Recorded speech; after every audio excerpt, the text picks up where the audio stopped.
ನಮ್ಮ ಗೋಕಾಕ್ ತಾಲೂಕದಲ್ಲಿರ್ಬೋದು, ಆ ಸೈಡ್ ಇದ್ದಂತಹ ಒಂದು ಚಿಕ್ಕೋಡಿ ತಾಲೂಕದಲ್ಲಿರ್ಬೋದು, ಅದ್ರ ಮುಂದೆ ಬಾಗಲಕೋಟೆ ಏರಿಯಾ ಇರ್ಬೋದು, ನಮ್ಮಲ್ಲಿ ಬಾಗಲಕೋಟೆ ಏರಿಯಾ ಇರ್ಬೋದು, ಇಲ್ಲೆಲ್ಲನೂ ನೆರೆ ಹಾವಳಿನ ತೊಂದರೆಗಳು ಹಾಗೂ ಭಾಳ ಸಾಧ್ಯತೆಗಳು ಇರೋದ್ರಿಂದಾಗಿ ಈ ಧಾರಾಕಾರ ಮಳೆ ಅಂತ ಜನರ ಮನೆಗಳು ಬಿಡೋ ಜೊತೆಗೆ ಅವ್ರ ಕುಟುಂಬಗಳ ಸಹಿತ ತೊಂದರೆ ಆಗುವಂಥದ್ದು ಎಲ್ಲ ಸಾಧ್ಯತೆಗಳು ಇರೋದ್ರಿಂದಾಗಿ ಈ ಧಾರಾಕಾರ ಮಳೆಯ ಬಗ್ಗೆ ಎಚ್ಚರಿಕೆ ವಹಿಸುವಂಥದ್ದು ಮತ್ತು ಅದೇ ಕಾಲಕ್ಕೆ ಪ್ರಿಕಾಷನ್ ಆಗಿ ಒಂದು ಪರಿಹಾರ ಹುಡ್ಕೊಂಥ ಕೆಲಸ ಆಗಬೇಕಾಗಿದೆ.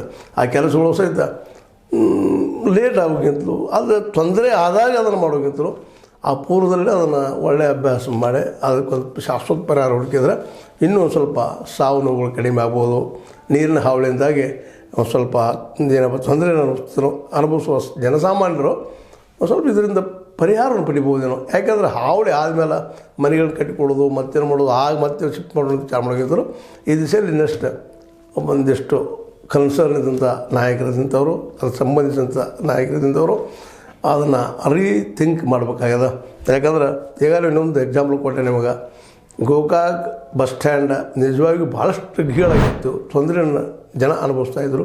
ಅದನ್ನು ಹೀಗಾಗಿ ಈಗ ಏನೋ ಜಾತ್ರಾ ಮಹೋತ್ಸವ ಬಂದಂತೇಳಿ ಅದರ ಪುಣ್ಯ ರೆಡಿ ಆಗಲಿಕ್ಕತ್ತದ, ಆ ಮಾತು ಬೇರೆ. ಆದರೆ ಅದರಿಂದಾಗಿ ಈ ಗೋಕಾಕ್ ಗ್ರೌಂಡ್ ಶಿಫ್ಟ್ ಆದಾಗ ಅಲ್ಲಿ ಮಳೆ ನಿರಂತರವಾಗಿ ಹೊಡೆದ್ರೆ ಏನು ತೊಂದರೆ ಆಯ್ತು ಸಹ ಮುಂದೆ ಹೇಳಿದ್ದೀನಿ. ಈಗಾಗಲೇ ಅದರ ಚಿತ್ರಗಳನ್ನ ಮುಂದೆ ಇಟ್ಟಿದ್ದೀನಿ. ಒಟ್ಟಾರೆಯಾಗಿ ನಾಯಕರು ಆದಷ್ಟು ಅಭಿವೃದ್ಧಿಯನ್ನು ಸಕಾಲಕ್ಕೆ ಸಮಯೋಚಿತವಾಗಿ ಮಾಡಿದರೆ ಇನ್ನೂ ಸ್ವಲ್ಪ ಒಳ್ಳೆಯದಾಗ್ತದೆ ಜನರಿಗೆ ಅಂತ ಹೇಳ್ತಾ, ಇದು ನಿಮಗೆ ಲೈಕ್ ಆಗಿರ್ಬೋದು. ಲೈಕ್ ಮಾಡಿ, ಶೇರ್ ಮಾಡಿ, ಕಮೆಂಟ್ ಮಾಡಿ, ಜೊತೆಗೆ ಸಬ್ಸ್ಕ್ರೈಬ್ ನಿಲ್ಲಿಸಿಕೋಬೇಡ್ರಿ. H60 ನ್ಯೂಸ್ ಅರ್ಥಾತ್ ಹೇ ಸೀತಾರಾಮ ಸತ್ಯದ ಕೈಗಿನಲ್ಲಿ ವಂದನೆಗಳು.